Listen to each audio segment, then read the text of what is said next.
Let's learn how to move objects in myViewBoard with the selection tool. First, we'll start by writing a word. So these are pen strokes or marker strokes.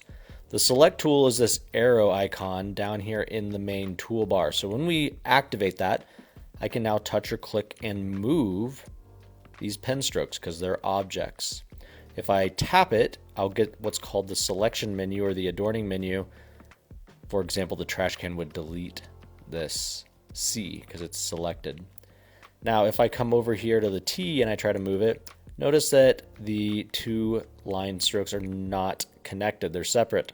So if I want to move them, I have to use the lasso, which is also the select. So all you have to do is touch and drag around both with the selection tool.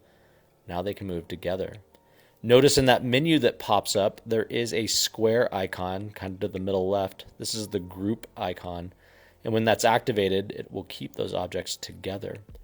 Again, with the selection tool, I can touch and drag around it. Selection tool, now I can move the whole word. Let's try a different example. Let's use shapes. So what we're going to do is we're just going to draw a shape here. Let's draw a circle. And just like pen or marker, you can move it. So if I use the select tool, that arrow, I can move this around. And just like before, I can tap on it to select it and I get that menu again. Here's another example. Images are also objects. They can be moved around. So again, with the selection tool, I can touch and move or click and move these images. Keep in mind if you're using a ViewSonic panel or other interactive panel, you can move multiple objects at the same time.